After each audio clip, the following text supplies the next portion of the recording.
ಪರಿಸರ ಸ್ವಚ್ಛತೆ ಮತ್ತು ಜಾಗೃತಿ ಕ್ಷೇತ್ರದಲ್ಲಿ ದಶಕಕ್ಕೂ ಹೆಚ್ಚು ಕಾಲ ನಿರಂತರ ಸೇವೆ ಸಲ್ಲಿಸುತ್ತಿರುವ ಪಹರೆ ವೇದಿಕೆಗೆ ಕರ್ನಾಟಕ ರಾಜ್ಯ ಮಾಲಿನ್ಯ ನಿಯಂತ್ರಣ ಮಂಡಳಿಯ ಸುವರ್ಣ ಮಹೋತ್ಸವದ ಅಂಗವಾಗಿ ಮಂಗಳವಾರ ಹುಬ್ಬಳ್ಳಿಯಲ್ಲಿ ನಡೆದ ಸಮಾರಂಭದಲ್ಲಿ ಇಂದಿರಾ ಪ್ರಿಯದರ್ಶಿನಿ ಪರಿಸರ ಪ್ರಶಸ್ತಿಯನ್ನು ನೀಡಿ ಗೌರವಿಸಲಾಯಿತು.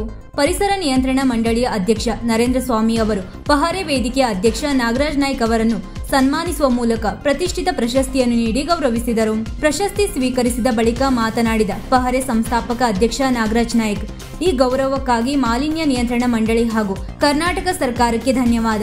10 ವರ್ಷಗಳಿಗಿಂತ ಹೆಚ್ಚು ಕಾಲ ಸಮಾಜದ ಸ್ವಚ್ಛತೆಗಾಗಿ ಶ್ರಮಿಸಿದ ಪಹರೆಯ ಎಲ್ಲಾ ಸಹೋದರ ಸಹೋದರಿಯರ ಸೇವೆಗೆ ಈ ಪ್ರಶಸ್ತಿಯು ಸಮರ್ಪಣೆ. ಈ ಗೌರವ ನಮ್ಮ ಗೌರವಾಧ್ಯಕ್ಷರು ಮತ್ತು ಪ್ರತಿಯೊಬ್ಬ ಕಾರ್ಯಕರ್ತರಿಗೂ ಸೇರಿದೆ.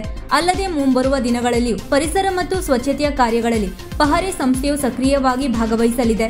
ಕಳೆದ 10 ವರ್ಷದ ಹಿಂದೆ ಕಾರವಾರದಲ್ಲಿ ಪಹರೆ ವೇದಿಕೆ ಸ್ವಚ್ಛತೆಯ ಬಗ್ಗೆ ಅರಿವು ಮೂಡಿಸಲು ಪ್ರತಿ ವಾರಕ್ಕೊಮ್ಮೆ 1 ಗಂಟೆ ಸ್ವಚ್ಛತೆಯ ಶ್ರಮದಾನ ಮಾಡುವ ಕಾರ್ಯವನ್ನು ಪ್ರಾರಂಭಿಸಿತ್ತು. ಅಂದಿನಿಂದ ಇಂದಿನವರೆಗೆ 1 ತಾಸು ಸ್ವಚ್ಛತೆ ನಡೆಸಿಕೊಂಡು ಬಂದಿದೆ.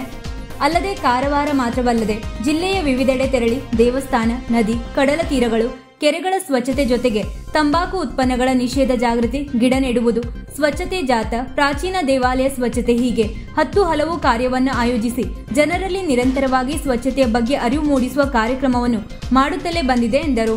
ಈ ವೇಳೆ ಶಾಸಕ ಶಿವರಾಮ್ ಹೆಬ್ಬಾರ್, ಮಹೇಶ್ ತೆಂಗಿನಕಾಯಿ ಸೇರಿದಂತೆ ಹಲವಾರು ಗಣ್ಯರು ಮತ್ತು ಹಿರಿಯ ಅಧಿಕಾರಿಗಳು ಉಪಸ್ಥಿತರಿದ್ದರು.